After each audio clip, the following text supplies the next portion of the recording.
Assalamualaikum warahmatullahi wabarakatuh dan selamat sejahtera.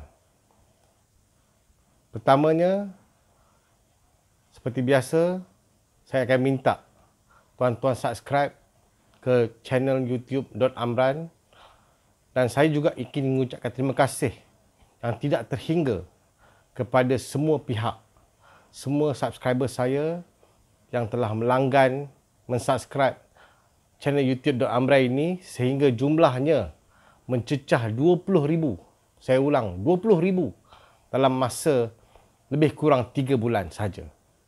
Saya anggap ini sebagai satu sokongan kepada apa yang saya cuba sampaikan kepada anda semua mengenai isu-isu politik negara yang melibatkan kepentingan semua, kerana saya cukup pasti, saya cukup yakin bahawa semua orang, terutama anda semua, ingin melihat Malaysia yang lebih maju dan juga lebih makmur dalam kestabilan politik dan ekonomi yang ada di negara kita.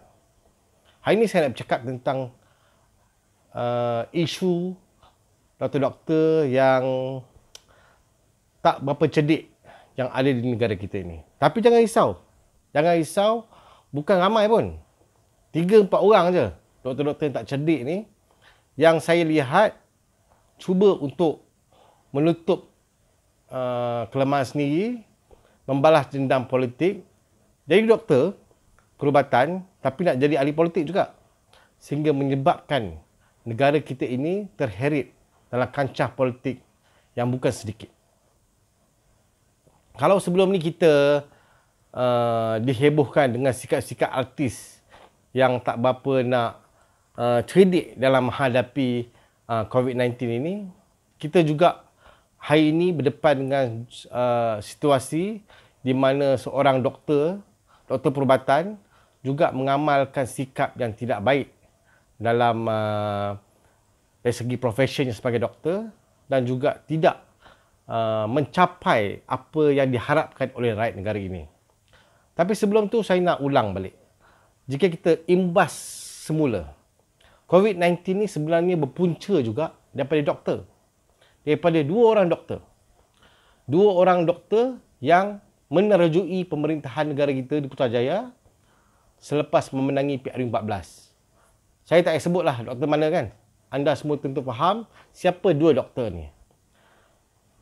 Dua doktor ni kata, oh bukan, isu COVID ni bukan masalah yang serius. Pada Januari yang lalu, dia kata isu COVID-19 ni bukan satu masalah yang serius dan kita masih lagi mengalu-alukan kedatangan pelancong daripada China untuk ke negara ini dengan hanya memakai mask. Satu jawapan yang saya tak boleh lupa ialah dia kata, bila reporter tanya kenapa nak biarkan pelancong-pelancong China ni masuk, dia kata habis tu nak letak mana? Nak letak kat kandang lembu? Come on lah. Benda ni, isu ni serius. Hari ni banyak negara dah kena lockdown, termasuk Malaysia sendiri, lockdown sampai 1.5 bulan gara-gara kebodohan yang kamu lakukan. Doktor kedua pula pada bulan Januari pula kata, tak perlu sekat kemasukan pelancong China dikala negara China sendiri yang berdepan dengan COVID-19 yang bukan calang-calang malapetakannya. Jadi daripada situ kita lihat betapa faktanya ialah COVID-19 ini bukan dicetuskan oleh kerajaan semasa tetapi diakibatkan oleh dua orang doktor ini yang kononnya boleh selamatkan Malaysia. Jadi selepas itu COVID-19 berlaku dengan begitu dahsyat dan kita berdepan dengan satu keadaan yang cukup sukar di mana lockdown ini bukan saja membuatkan mentally kita tidak prepared, mentally kita terbeban dengan isu COVID-19 ini kerana kita tak boleh keluar rumah, tak boleh keluar kerja dan sebagainya, dan juga akhirnya akan menyebabkan berlakunya krisis ekonomi, kemelesetan ekonomi yang bukan calang-calang yang akan dihadapi oleh bukan saja Malaysia, malahkan seluruh penduduk dunia. Ini yang kita sudah pasti dan kita sudah jangkakan. Sebab itulah kerajaan Perikatan Nasional mengambil langkah-langkah yang cukup dahsyat daripada segi persiapan untuk menghadapi pesakit-pesakit COVID-19, tetapi juga memberikan rakyat satu kesenangan hidup yang sementara apabila tidak lagi perlu membayar pinjaman-pinjaman daripada bank, malah mendapat juga bantuan tunai daripada kerajaan seperti yang kini mati dalam beberapa hari yang lalu. Jadi daripada kebodohan yang dibuat oleh dua orang doktor daripada kerajaan terdahulu, kita juga berdepan lagi dengan dua orang doktor, seorang doktor UK dan seorang lagi doktor daripada hospital tempatan, doktor KPJ. Yang sebelum ni doktor daripada UK ni mengkritik kenyataan Menteri Kesihatan dengan tidak mengambil konteks yang sepenuhnya. Dia kritik satu ayat daripada Menteri Kesihatan mengenai air suam dan akhirnya menimbulkan satu polemik yang akhirnya menyebabkan doktor UK ini dihentam, dikritik sehingga tak tahan dan mengadu kepada beberapa portal bahawa beliau telah dihentam dengan teruk sekali sehingga kan rakyat negara ini hilang kepercayaan ataupun hilang hormat kepada doktor muda yang kini berada di UK. Saya nak pesan kalau betul-betul kamu serius, kalau betul-betul kamu prihatin tentang apa yang terjadi di negara ini, baliklah sini.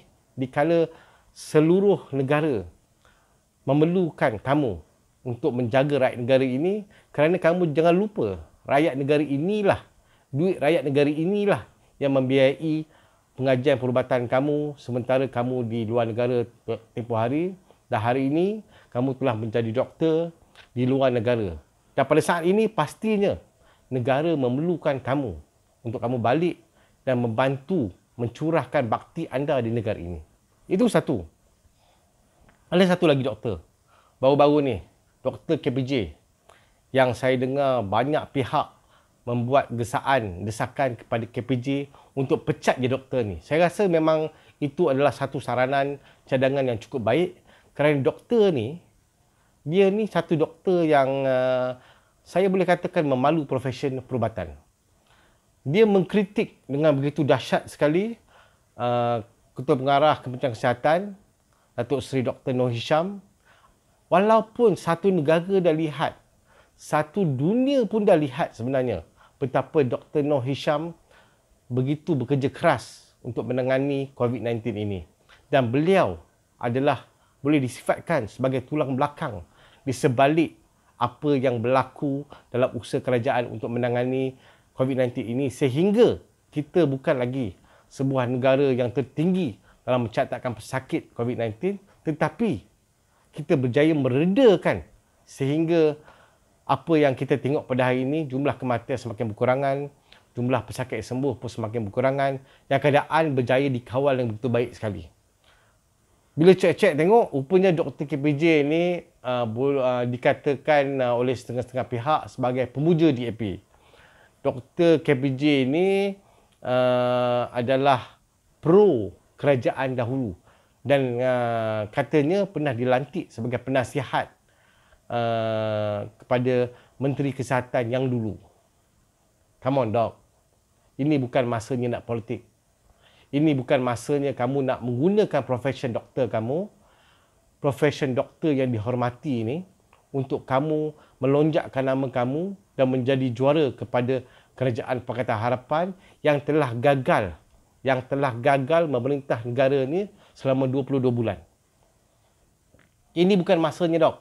Ini bukan masanya untuk kamu cuba untuk menjadi hero dengan menghentam KP Kementerian Kesihatan yang membuat banyak kerja berbanding kamu yang hanya saya tak tahulah dijemput oleh sebuah stesen televisyen untuk menyampaikan pandangan, dan kamu menggunakan peluang ini untuk menghentam kerajaan semasa, sedangkan kamu pun tahu kerajaan dulu yang membenarkan kemasukan pelancong-pelancong China sehingga menyebabkan terjadinya COVID-19 pada hari ini. Come on lah. Saya cukup meluat lah. Saya cukup menyampah dengan kenyataan kamu ni, yang mana kamu patut gunakan peluang kamu muncul di kaca TV untuk mendidik masyarakat, untuk kita duduk di rumah, mengamalkan perkara-perkara tertentu agar COVID-19 ini berjaya dikawal dan seterusnya tidak lagi meningkat dalam jumlah pesakit dan juga mereka yang dijangkiti, dan sehingga akhirnya kita tidak perlu lagi melakukan lockdown yang akhirnya akan membuatkan semua orang happy, semua orang gembira dan semua orang dapat menikmati kehidupan seperti mana yang kita nikmati sebelum ini. Saya harap Doktor KPJ yang dulunya penasihat Menteri Kesihatan dulu tu memohon maaf kepada KP Kementerian Kesihatan, Datuk Seri Dr. Noor Hisham atas keterlanjuran kata-kata beliau, dan kembalilah ke dalam profesi perubatan anda untuk kamu membantu rakyat ini untuk mencegah dan menghindarkan mereka daripada dijangkiti COVID-19. Saya harap kamu menunjukkan kebijaksanaan, kamu menunjukkan kepintaran kamu sebagai doktor perubatan untuk kamu mengajak, menasihat dan juga menggalakkan rakyat ini untuk terus berada di rumah, mengamalkan social distance selama 1 meter untuk mengelakkan orang daripada dijangkiti COVID-19 yang akan menyebabkan negara makin parah, ekonomi makin teruk dan juga kesihatan orang semakin tergugat. Saya minta Dr. KPJ ini supaya bermuhasabah diri, kembalilah ke pangkal jalan dan bersihkan otak kamu daripada pengaruh kerajaan Pakatan Harapan yang kamu tahu, kamu sendiri tahu gagal untuk mengawal dan mentadbir negara ini dalam masa 22 bulan yang lalu.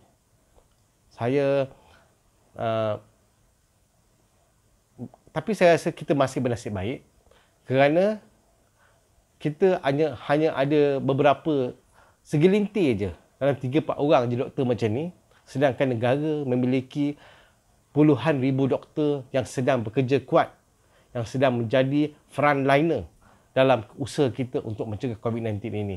Dan saya salute, saya respect dan saya tabik spring kepada semua frontliner daripada yang terdiri daripada doktor, jururawat dan semua orang yang terlibat di hospital dan juga di luar hospital dalam usaha kita untuk mengekang COVID-19 yang nampaknya semakin terkawal, nampaknya semakin mampu untuk kita jauhi oleh kerana adanya sebuah kerajaan yang gigih berusaha kuat di bawah teraju Tan Sri Muhyiddin Yassin dan juga di bawah seliaan Menteri Kesihatan Dr. Adham Baba dan juga yang dibantu secara kerja keras oleh KP Kementerian Kesihatan Datuk Seri Dr. Noor Hisham, yang saya ucapkan terima kasih dan hanya Allah saja yang dapat membalas jasa anda semua. Dalam video kali ini juga saya ingin membuat satu ulasan mengenai isu lantikan politik yang sedang hangat di negara ini. Semalam saya ada ulas di satu portal mengenai isu ini yang mana saya terlupa untuk memberitahu sebenarnya isu lantikan politik ini adalah satu isu yang cukup besar. Kerana selain daripada top-top yang dilantik oleh kerajaan sebelum ini, sebenarnya ada banyak lagi peringkat-peringkat bawahan ini yang terdiri daripada pegawai-pegawai khas, pegawai itu yang menerusi anak syarikat dan sebagainya, dan juga menjadi kaki tangan kepada syarikat-syarikat yang berada dalam kementerian sebelum ini yang belum disingkirkan. Apa yang saya risaukan ialah mereka ini akan menjadi barah dalam kerajaan hari ini. Kerajaan Perikatan Nasional hari ini bukan seperti Kerajaan Pakatan Harapan dulu. Kerajaan Perikatan Nasional ini adalah satu perikatan yang mementingkan kepentingan Melayu Islam sebagai golongan majoriti di negara ini, tetapi pada masa yang sama mengambil berat tidak menganaktirikan kaum-kaum lain yang terdapat di Malaysia, kerana kita semua perlu bersatu hati, perlu bersama-sama untuk kita membangunkan negara ini, dan apa yang lebih penting untuk kita bersama-sama mendepani COVID-19 yang sedang berlaku di negara ini. Tetapi saya agak khawatir sekiranya mereka-mereka yang menjadi barah dalam kerajaan hari ini tidak disingkirkan awal, tidak disingkirkan pada kadar serta-merta, mereka ini mungkin akan menjadi satu bentuk sabotaj yang akan dilakukan oleh Kerajaan Pakatan Harapan kepada kerajaan yang ada pada hari ini. Dalam banyak kementerian, saya kata, terutamanya kementerian-kementerian yang dahulunya dipegang oleh menteri-menteri daripada Developer Action Party ataupun DAP. Developer Action Party ni, mereka ni ada banyak pemimpin-pemimpin ataupun saya panggil puak-puak lah. Tak layak digelar pemimpin pun. Puak-puak yang muka tebal. Muka tebal, muka tak termalu. Dah tukar kerajaan pun, masih lagi nak pegang jawatan dalam banyak DLC. Okey, tak apalah. Kerajaan hari ini kena ambil tindakan. Kena ambil satu pendekatan yang cukup berhemah, yang cukup baik, yang cukup positif dengan pecat terus mereka-mereka ini. Kerana mereka ini tidak akan meletak jawatan kalau diberikan pilihan untuk tidak kalau tidak dipecat. Mereka ini tidak tahu malu untuk terus berada di jawatan itu kalau tidak dipecat, kerana mereka ini, saya kenal mereka ini sebagai mereka-mereka yang muka tembok, muka tebal dan tak tahu malunya. Dan di bawah mereka-mereka ini, mereka telah sediakan lapisan-lapisan lain yang akan terus berada di kementerian untuk terus berusaha. Kalau dulu naikkan Pakatan Harapan, tapi hari ini mereka ini akan dikekalkan untuk mereka ini mensabotaj kerajaan hari ini. Saya harap kerajaan hari ini, Kerajaan Perikatan Nasional akan mengambil tindakan yang sewajarnya untuk memecat mereka-mereka ini. Kerana kalau nak tunggu mereka berhenti sendiri, mereka takkan buat begitu. Kalau nak tunggu mereka meninggalkan jawatan mereka dengan begitu bermaruah, mereka takkan buat. Mereka akan tunggu sehingga dipecat, baru mereka akan belah daripada organisasi-organisasi tertentu, dan juga akhirnya mereka akan kembali kepada Pakatan Harapan dan terus mengutuk, sabotaj dan menghina kerajaan pada hari ini. Saya harap kerajaan Tan Sri Muhyiddin Yassin akan mengambil perhatian, ambil berat dalam hal ini, kerana kita akan berdepan dengan PR15 dalam masa lebih kurang 3 tahun lagi, dan mereka-mereka yang berada di dalam kerajaan haruslah terus menerus menyokong kerajaan sedia ada dengan tidak ada langsung unsur-unsur sabotaj dalam kerajaan hari ini. Saya rasa itu saja yang saya nak sampaikan dalam video kali ini.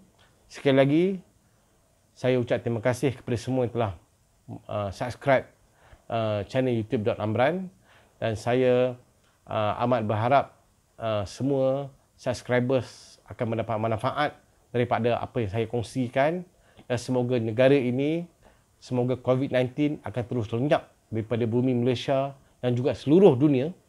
Malah saya selalu mengimpikan Malaysia ini menjadi sebuah negara yang lebih baik, lebih makmur, lebih aman dan lebih berdaya maju untuk kita mendepani masa depan demi anak cucu kita. InsyaAllah. Sekian saja. Assalamualaikum warahmatullahi wabarakatuh dan terima kasih.